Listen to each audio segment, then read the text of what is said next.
हरियाणा सरकार की ओर से फसल अवशेष प्रबंधन के तहत किसानों को खेत में खड़े अन्न को आग न लगाने के लिए प्रोत्साहित किया जा रहा है। इसके लिए किसानों को 80% तक की सब्सिडी पर अत्याधुनिक कृषि यंत्र दिए जा रहे हैं और खेत में बचे फानों को जलाने की बजाय इन्हें बेलर से गांठ बनवाकर बाहर निकलवाने 1000 रुपए प्रति एकड़ प्रोत्साहन राशि दी जा रही है। इसी प्रोत्साहन राशि के लिए जिले भर के 4129 किसानों ने आवेदन किया है।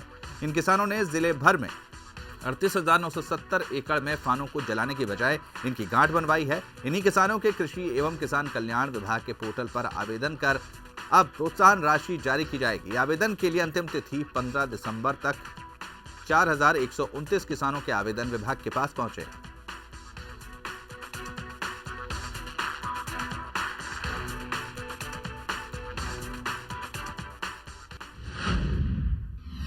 कोरोना टीकाकरण अभियान का आज सफलतापूर्वक 1 साल पूरा हुआ है।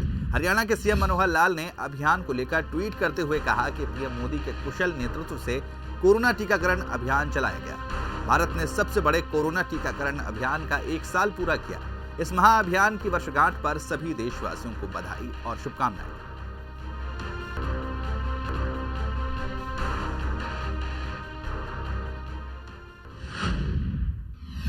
हरियाणा में वैक्सीनेशन का काम तेजी से चल रहा है। सीएमओ हरियाणा ने ट्वीट कर जानकारी दी कि 100% वैक्सीनेशन की दिशा में अग्रसर हरियाणा गुरुग्राम व अंबाला के बाद 100% पात्र आबादी को वैक्सीन लगाने वाला तीसरा जिला पंचकुला बना है।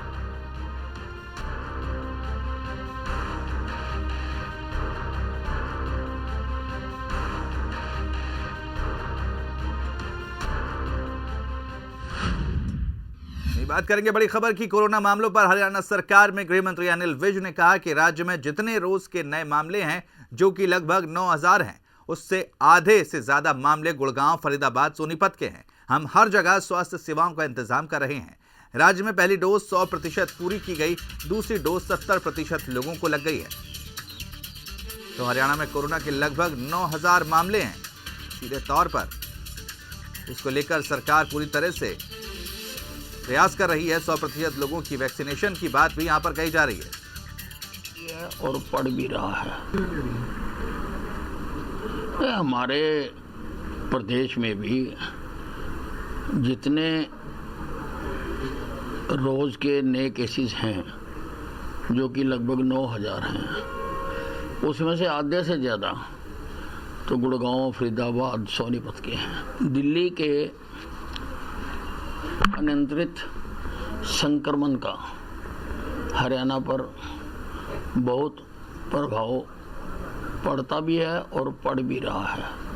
लेकिन हम अपने प्रदेश में आवश्यकता के अनुसार सब जगह पर स्वास्थ्य सेवाओं का इंतजाम करके उनसे निपट रहे हैं।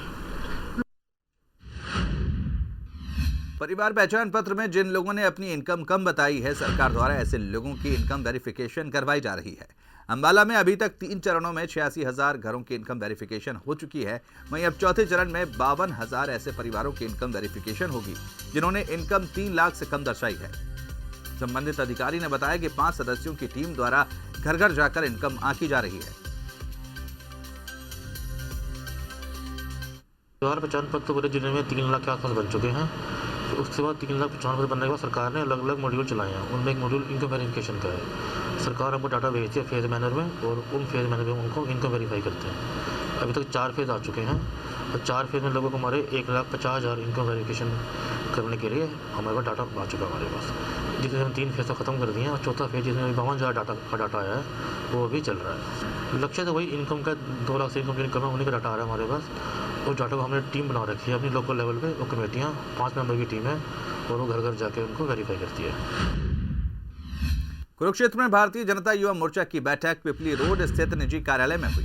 बैठक की अध्यक्षता भाजपा युवा मोर्चा के जिला अध्यक्ष रूबल शर्मा ने की।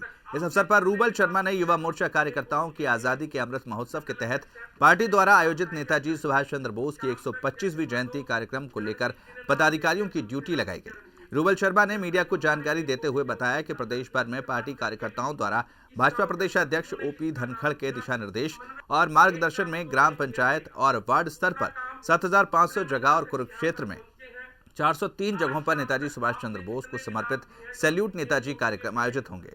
मंडल अध्यक्ष है, उनसे भी आप टाई अप करके शाम तक जैसे यमुनानगर में एंटी नारकोटिक्स सेल की टीम को बड़ी कामयाबी मिली है, जहां स्मैक तस्करी के सरगना को 15 ग्राम स्मैक के साथ गिरफ्तार किया है। वहीं दूसरे मामले में अवैध हथियार के साथ एक युवक को गिरफ्तार किया गया है। बता दें कि आरोपी राजेश राठौर और आसपास के गांवों में स्मैक की तस्करी वो करता था। एंटी नारकोटिक्स सेल की टीम उसे अब कोर्ट में पेश कर रिमांड पर लेगी।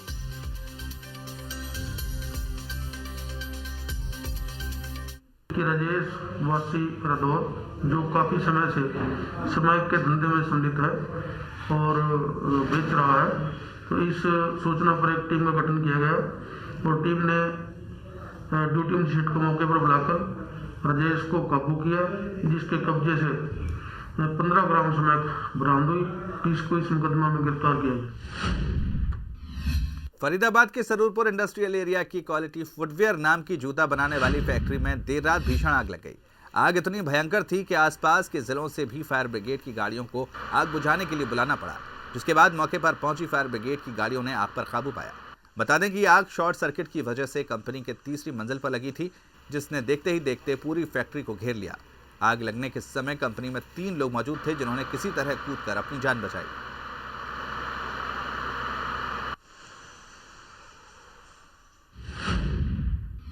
यमुनानगर में हैवानियत का ऐसा मामला सामने आया, जहां एक हैवान बाप ने अपनी ही 16 साल की बेटी के साथ दुष्कर्म किया। पुलिस को पीड़िता की मां ने बताया कि उसकी एक 16 साल की लड़की है, जो कि 9वीं कक्षा में पढ़ती है। 14 जनवरी को वो अपने काम पर गई थी। घर पर उसका पति और उसकी लड़की थी। जब शाम को वो काम से लौटी तो उसने दरवाज़ा खटखटाया। देर तक उसने दरवाज़ा नहीं खोला। बहुत देर तक आवाज़ें आईं। जैसे ही दरवाज़ा खोला तो पति घर से भाग गया। इस दौरान उसकी लड़की उसे देखकर रोने लगी। जब उसने लड़की से रोने का कारण पूछा तो उसने बताया कि उसके पिता ने दोपहर में उसके साथ गलत काम किया। पुलिस ने पीड़िता की मां की शिकायत पर आरोपी के खिलाफ पॉक्सो एक्ट के तहत केस दर्ज कर कार्रवाई शुरू कर दी है।